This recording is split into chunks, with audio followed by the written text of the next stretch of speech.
welcome to you. My name's Dale and this is Dale's Addiction. Today I'm bringing you my Barbiecore bags, my top 5 bags inspired by the current Barbiecore trend. Basically summarised as being super feminine, ranging in styles from the 80s through to the 2000s. And to be fair, a lot of my bags could fall into this category, and so I kind of took a curation that I think espouses my version of Barbiecore, which is what Barbie kind of had me believing when I was playing with Barbies back in the 80s, which was really about having an imagination, believing that you could do anything, having really fun, outrageous, creative outfits.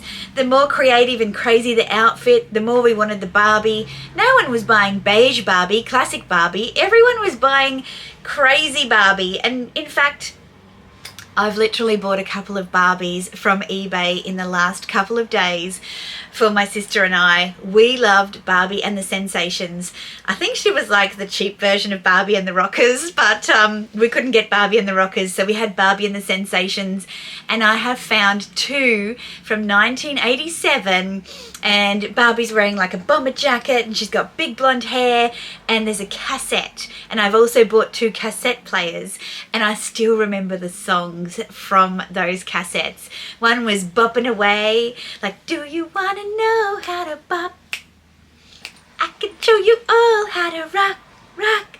And another one was called, Connor's gonna kill me for this, I Like It. And it was like, ooh, I like it when I see you smiling, ah, la, la, la, loo.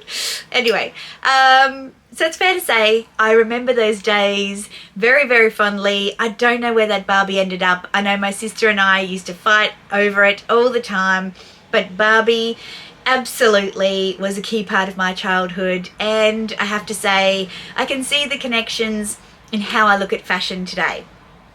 One of the things that I wanted to mention in this video is that I was actually tagged by Nick from Nick J. Snell, and I'm wearing this blazer that Nick influenced me to buy. It's a men's blazer, but I think modern day Barbie / Mean Girls / Clueless would have loved this gorgeous kind of plaid jacket in beautiful feminine colours, but also Ken could wear it as well. And if there was a Ken that was going to be in the luxury YouTube circuit, it would definitely be Nick. So thanks for influencing me on this one, Nick.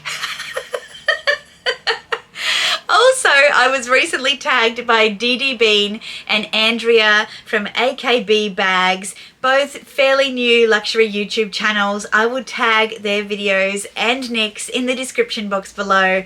Super creative approaches to this tag, and trust me, they are really creative, so definitely take a look.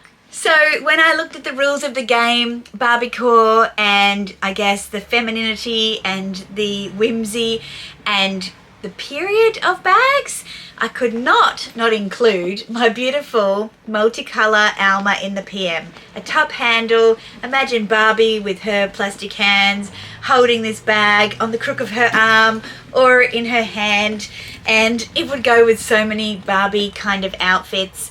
I think that this bag for me definitely was a bit of a you've made it. This is a bag that you wanted in your early 20s and you couldn't purchase, and now you've got it, and it's a great reminder that anything is possible, just like Barbie used to tell us, except for that waistline of hers, that is impossible. But you know what I mean? We can do anything. There had to be a mini bag, and it was between my Nano Peekaboo and my Nano Baguette. Oh, I'm going to break the rules, because look, I know Barbie's core colours are like hot pink, but it's Dale's Addiction version of Barbiecore, and so I can't choose between these two, so I'm going to choose them both. This is the Fendi Lilac Sequin from the Cruise collection, launched in November last year, November 22, and this is the Nano Fendi Peekaboo, also from that collection, and I had to have them both.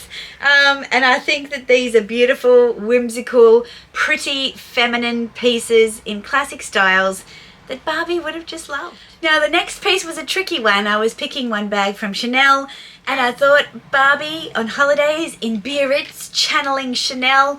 She'd have a whimsy version of a Chanel bag though. And I think this 19S by the Sea bag with the sand in it would be typical of a Barbie bag, especially with these large pearls on the handle. Well, they're not really pearls, but you know. She could wear it on the shoulder. I could see her wearing this with a ball gown or even to the beach. You know, Barbie used to have a couple of outfits thrown into the boxes. It's definitely such a cute bag, and she'd probably have a little hairbrush in here, you know, the pink hairbrushes that we got with Barbie. She'd definitely be able to fit a hairbrush in her beautiful bag, and it would be just the pop of colour that she needed for her outfit. This next one will probably make you scratch your head, but I think it's essential to Barbiecore culture, and it is my mohair Fendi baguette. Why? Because it's crazy, and a lot of the fashion that we saw on Barbie was crazy, and then we ended up creating human style versions of it. And I think that she would absolutely channel this in a snow bunny kind of vibe, off to the snow with Barbie vibes, Barbie in New York winter vibes. I think that there's so many outfits and scenes that I could see Barbie in carrying this bag that it is undeniably Barbiecore. And finally, this one will not shock anybody. It is my brand new Fendi Peekaboo Petite in the Fuchsia Galusha. Why is this Barbiecore? How is it not Barbiecore? The colour, the classic shape, the insane texture that makes it just very different, and the, I guess, pushing against some of fashion's basic kind of ideas of what's cool.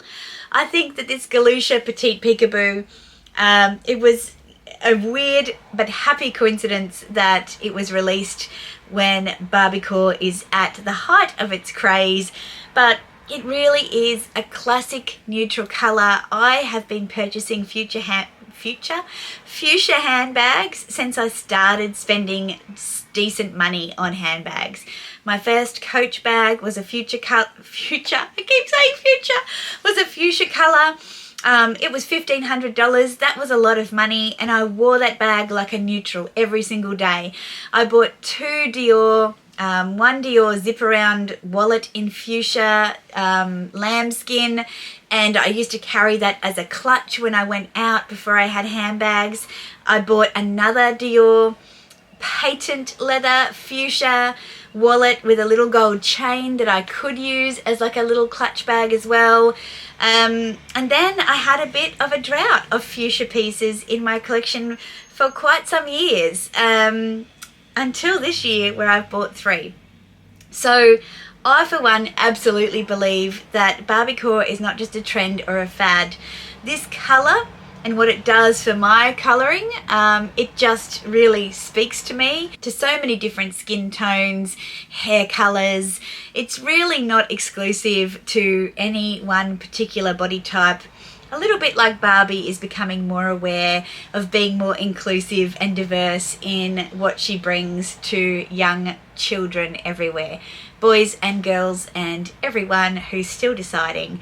I think it's got the potential to be really inclusive and really welcoming, and this was a fun little tag. So thanks to those that tagged me. I will definitely open it up to anybody who hasn't been tagged so far to share your 5 top Barbiecore bags.